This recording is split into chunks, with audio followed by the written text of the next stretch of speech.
Boa tarde.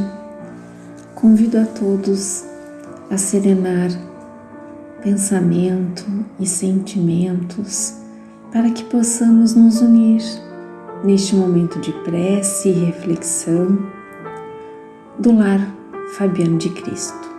É importante lembrar que ao sintonizarmos com pensamentos elevados, ao respirarmos lentamente, rogando o auxílio de Deus e da espiritualidade amiga, nos tornamos mais receptivos ao amparo espiritual, tanto no momento de prece quanto no passe.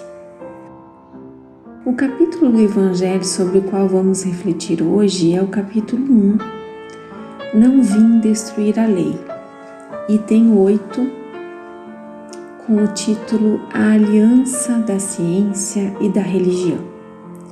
A ciência e a religião são as duas alavancas da inteligência humana. Uma revela as leis do mundo material e a outra as do mundo moral, tendo, no entanto, essas leis o mesmo princípio, que é Deus, não podem contradizer-se. Se fossem a negação uma da outra, uma necessariamente estaria em erro e a outra com a verdade, porquanto Deus não pode pretender a destruição de sua própria obra. A incompatibilidade que se julgou existir entre essas duas ordens de ideias provém apenas de uma observação defeituosa e de excesso de exclusivismo de um lado e de outro. Daí um conflito que deu origem à incredulidade e à intolerância. São chegados os tempos em que os ensinamentos do Cristo têm de ser completados, em que o véu intencionalmente lançado sobre algumas partes desse ensino tem de ser levantado, em que a ciência, deixando de ser exclusivamente materialista, tem de levar em conta o elemento espiritual, e em que a religião, deixando de ignorar as leis orgânicas e imutáveis da matéria, com duas forças que são, apoiando-se uma na outra e marchando combinadas, se prestarão mútuo concurso.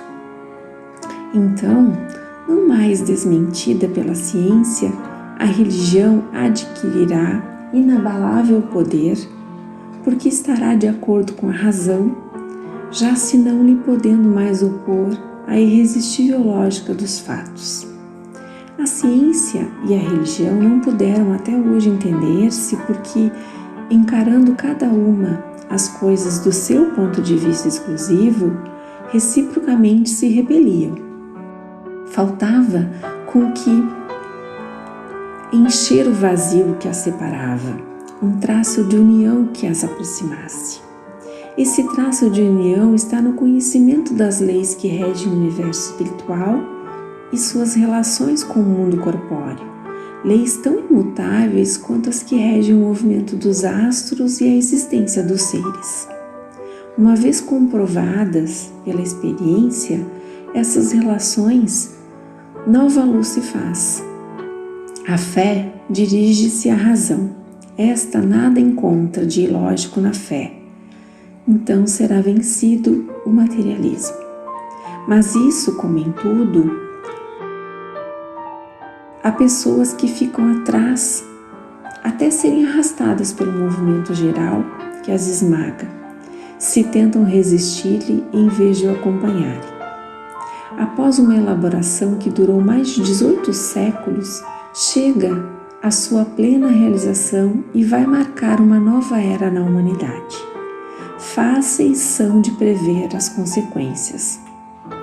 As relações sociais sofrerão inevitáveis modificações, às quais ninguém terá força para se opor, porque elas estão nos desígnios de Deus e derivam da lei do progresso, que é lei de Deus.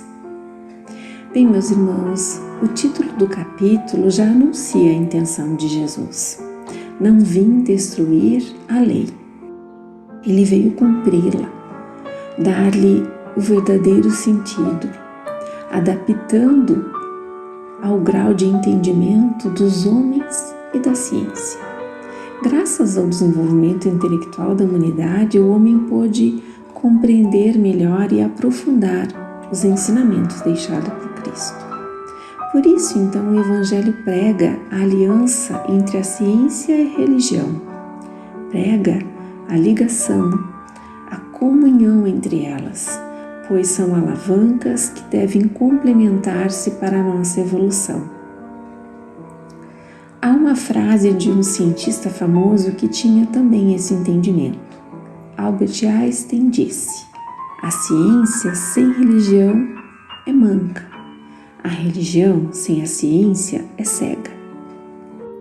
A religião ao longo da história da humanidade é ligada a dogmas, proibições, punições, mas a doutrina espírita vem mostrar que uma não exclui a outra. O espiritismo, com o auxílio da ciência, traz luz, raciocínio à nossa fé, pois promove explicação para os fenômenos naturais, nos permite perceber a inteligência suprema que rege o universo. Sendo assim, ciência e religião complementam-se.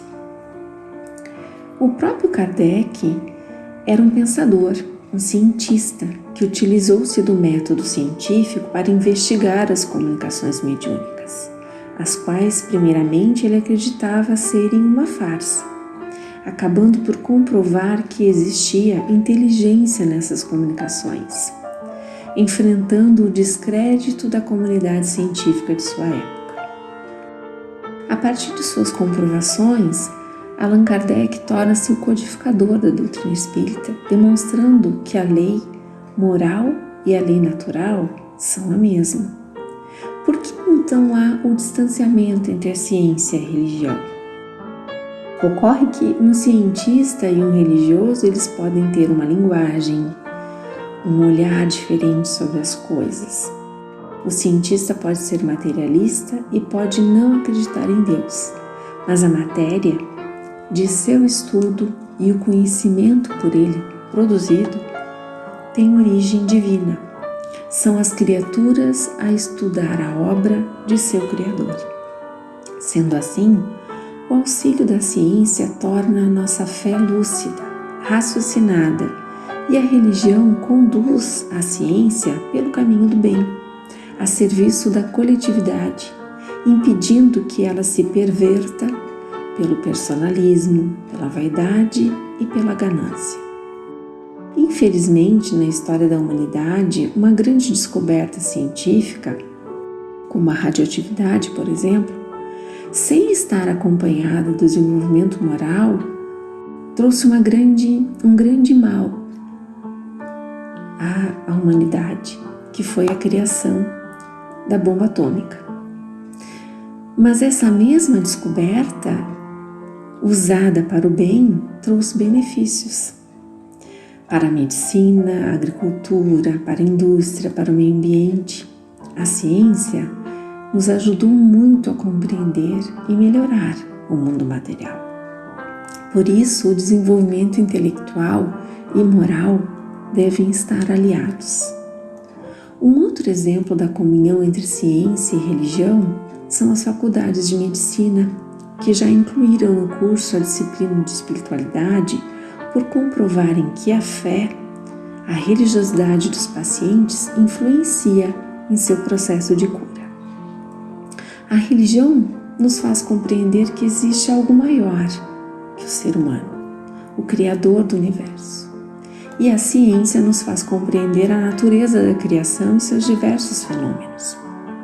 As leis que regem o plano físico e espiritual estão em sintonia. No entanto, algumas coisas nós ainda não conseguimos compreender pela nossa limitação evolutiva.